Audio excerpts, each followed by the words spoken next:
আসসালামু আলাইকুম। আমরা এসএসসি পরীক্ষার্থীদের জন্য এর আগে আমি একটি ভিডিও ছেড়েছিলাম। সেই ভিডিওটিতে ছিল ময়মনসিংহ বোর্ড 2022-এর 3-এর ক নম্বর অঙ্কটি আমরা করেছিলাম।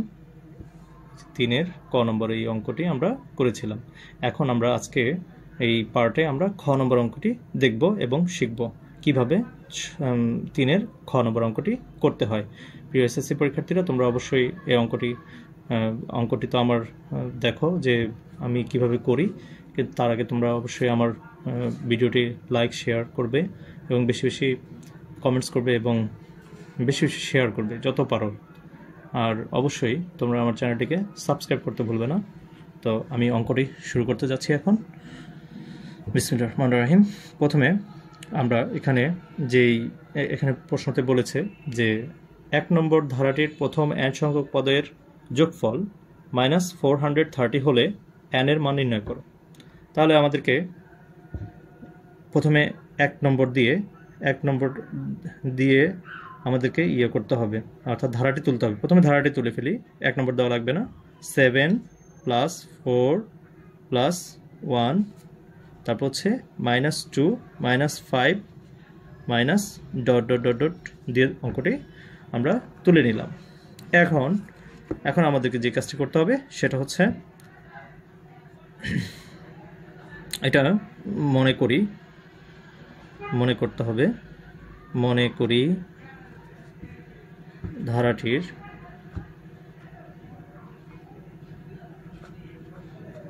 ধারাটির প্রথম পদ a সমান হচ্ছে 7। অতএব ধারাটির সাধারণ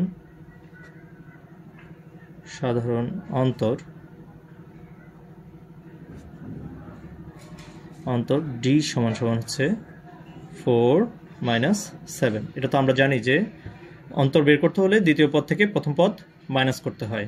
তা আমরা 4 থেকে 7 মাইনাস করলাম, দেখলাম যে এখানে কত আসতেছে -3।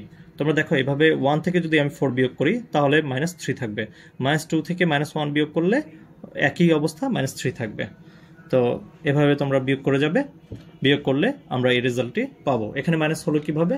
এখানে মাইনাসটি হলো এভাবে যে সবচেয়ে বড় যে সংখ্যাটি, সেই সংখ্যাটির সামনে যে চিহ্নটা থাকবে সেই চিহ্নটাই ফলাফলের সামনে বসবে।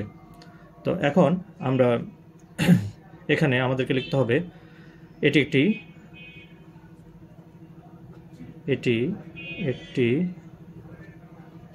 সমান্তর ধারা। সমান্তর ধারা কখন হবে? সমান্তর ধারা হবে তখনই যখন প্রত্যেকটা পদের, অর্থাৎ এই যে পদগুলো দেখতে পাচ্ছ, এই পদগুলোর প্রত্যেকটা বিয়োগফল একই রকম থাকবে, তখনই আমাদের শুধুমাত্র এটা সমান্তর ধারা হবে। তা আমরা সমান্তর ধারা লিখে ফেললাম, এটি একটি সমান্তর ধারা। তো এখন আমাদেরকে লিখতে হবে যে আমরা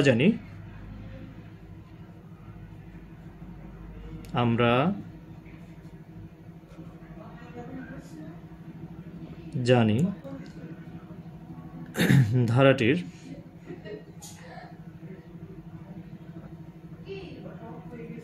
n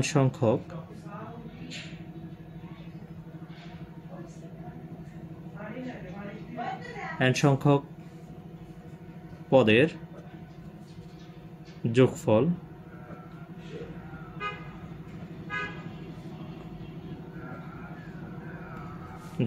এখানে জায়গা হচ্ছে না, তাই আমি এখানে লিখছি Sn সমান হচ্ছে n/2 second bracket 2a plus n-1 into d। এই সূত্রটি তোমাদেরকে মুখস্থ রাখতে হবে। তো প্রশ্ন মতে দিব। এখন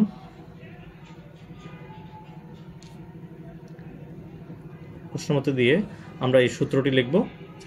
n/2 2a plus n-1 into d equal to হচ্ছে -430। 430 কোথা থেকে পেলাম? এটা -430। এটা এই যে আমাদের এই প্রশ্নটাতে এখানে দেওয়া আছে। এই যে ধারাটির n সংখ্যক পদের সমষ্টি, n সংখ্যক পদের যোগফল -430 হলে n এর মান নির্ণয় করতে বলেছে।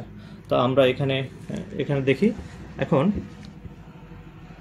বা n/2 এর জায়গায় n/2 রাখলাম, সেকেন্ড ব্র্যাকেট দিয়ে 2 এর জায়গায় আমরা এর এই মানটি বসাবো। এর মানটি এখানে পেয়েছিলাম কি আমরা 7 পেয়েছিলাম, তো এর মানটি আমরা 7 পেয়ে গেলাম, ইন্টু এটা ইন্টু অর্থাৎ গুণ সম্পর্ক প্লাস n-1 ইন্টু ডি এর মান কত? ডি এর মান হচ্ছে -3, ডি এর মান হচ্ছে -3। তো আমরা এখানে এই যে ডি এর মান এখান থেকে পেলাম, ডি এর মান এখানে আমরা আগেই বের করে রেখেছিলাম, ডি এর মান -3। তো এটা সেকেন্ড ব্র্যাকেট দিয়ে দিব, ইকুয়াল টু হচ্ছে -430 বা n/2 এর জায়গায় n/2 রেখে দিব। এরপরে এটা সেকেন্ড ব্র্যাকেটটা এখন ফার্স্ট ব্র্যাকেট দিয়ে দিব। 7 দুগুণে গুণ করলে আমরা কত পাই? 14। 7 দুগুণে 14 প্লাস না, এখানে মাইনাস হবে, প্লাসে মাইনাসে এই প্লাস আর এই মাইনাসটা গুণ করলে কি হয়? মাইনাস। আর 3 আর n গুণ করলে 3n, তারপরে মাইনাসে মাইনাসে প্লাস 3 পাই আমরা। তো ইকুয়াল টু হচ্ছে -430। এখন আমরা n/2 তারপর হচ্ছে 17-3n আছে এখানে। তো আমরা এটাকে n/2 এটা লেখার দরকার নেই, n/2টা লিখবো না, সরি। তো আমরা এখানে n লিখব, n ইন্টু 17-3n এটা লিখব। আর হচ্ছে 430-এর সাথে 2টাকে আড়াআড়ি গুণ করে দেবে। এই 430 এটা উপরে আছে আর এই পাশে 2টা আছে নিচে, তাহলে এটার সাথে এটা গুণ করে দিলে 43 দুগুণে 86, তাহলে -860 জিরো বসিয়ে দিলাম। তো এবার আমরা এটার সাথে এটা গুণ করব, 17n তারপর হচ্ছে -3n² ইকুয়াল টু -860 বা -3n² প্লাস 17n প্লাস 860। এটা এই 860টাকে আমরা ভিতরে নিয়ে আসলাম। তো এবার দেখি এখানে 3 দিয়ে কমন নেওয়া যায় কিনা। তো -3টা আমরা কমন নেব, -3 কমন নিলে থাকে হচ্ছে n² -3 এখানে কমন যায় না, সরি, -3টা কমন যাবে না। তো আমাদেরকে 860 এখানে মাইনাসটা কমন নিতে হবে, শুধুমাত্র মাইনাসটা কমন নিলে 3n² -17n তারপর হচ্ছে মাইনাসে প্লাসে -860 ইকুয়াল টু কত? 0। তো এবার বা 3n² -17n -860 ইকুয়াল টু 0, অর্থাৎ এই মাইনাসটাকে উভয় পক্ষ দিয়ে আমরা গুণ করে ফেললাম বা উঠিয়ে দিলাম, এটাও বলতে পারো। মাইনাসটাকে আমরা উঠিয়ে দিতে পারি।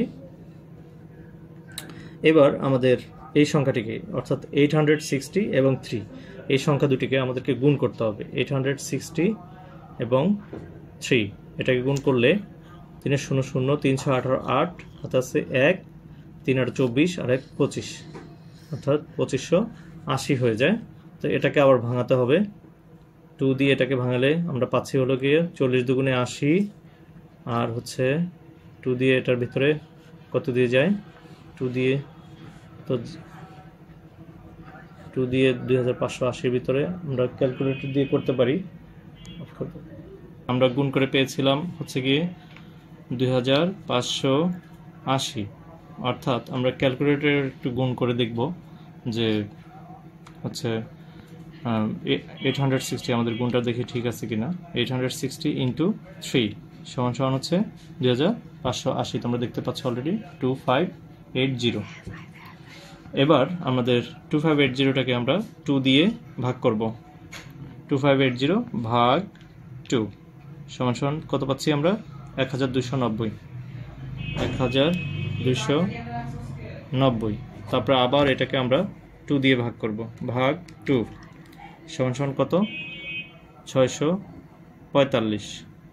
তারপর হচ্ছে আবার আমরা 5 দিয়ে এবার ভাগ করব, ভাগ 5 সমান সমান কত পাচ্ছি? 129। 5 দিয়ে ভাগ করলে আমরা পাচ্ছি হলো 129। তো 129 রাখো।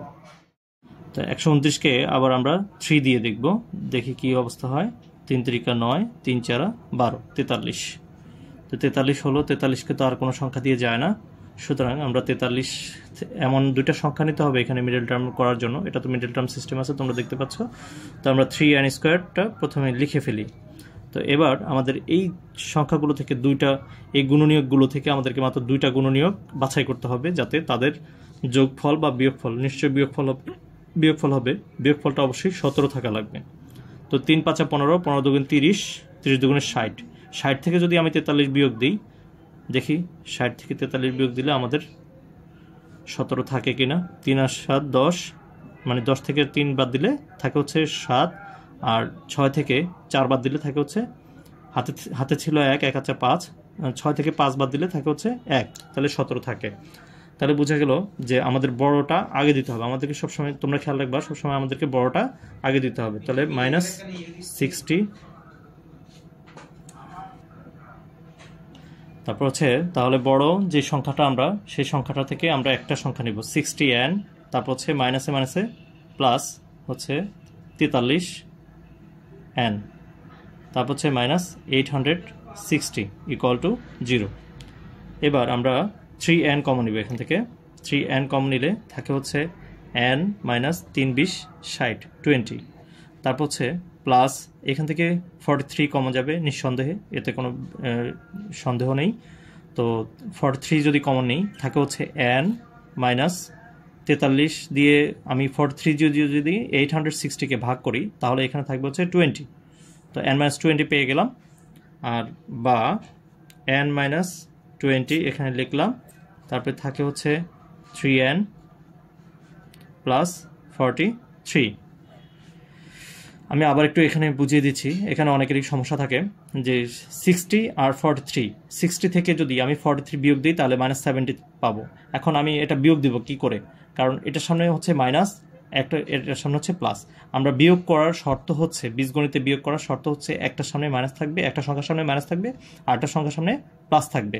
তো এখানে আমাদের বড়টা যেহেতু রেজাল্টে, এটা একটা রেজাল্ট, এই দুটা সংখ্যার বিয়োগফলের রেজাল্ট। তো এই বিয়োগফলটার সামনে আমাদেরকে মাইনাস রাখতে হবে যেভাবেই হোক। এখন যেহেতু আমরা এখানে দুইটা উৎপাদক পেয়েছি, এই উৎপাদক দুটা থেকে যেটা বড় সেই উৎপাদকটা আমরা সামনে দিব, আর যেটা ছোট উৎপাদক সেটা আমরা পিছনে দেব। তো পিছনে দিলাম। তো এভাবেই আমরা চলে আসলাম এখানে। তো = এখানে 0 দিলাম, বা n - 20 = 0, অথবা 3n + 43, এটা এখানে রেস্ট্রিকশন থাকবে, হচ্ছে 0। তো অতএব n = হচ্ছে 20, বা 3n = হচ্ছে -43। অতএব n = হচ্ছে -43/3। আমরা জানি যে n এর ঋণাত্মক মান কি গ্রহণযোগ্য নয়। n এর ঋণাত্মক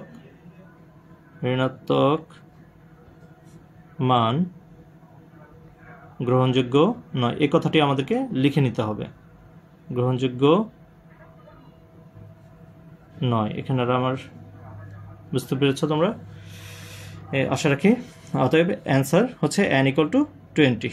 তো তোমরা আশা রাখি বুঝতে পেরেছ।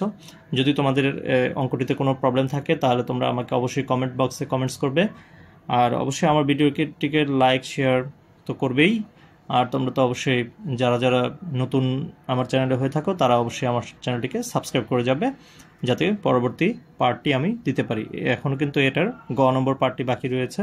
তা আমি খ তোমাদের যে পার্ট কটা এর আগে ক এর পার্টটা দেওয়া হয়েছে, আর এটা আর খ এর পার্টটা এখন দিচ্ছি। এই খ এর পার্টের ভিডিওটাই হচ্ছে এটা। আমি গ এর পার্টটা পরে আরেকটি ভিডিওতে আলোচনা করব। তো খোদা হাফেজ, আসসালামু আলাইকুম।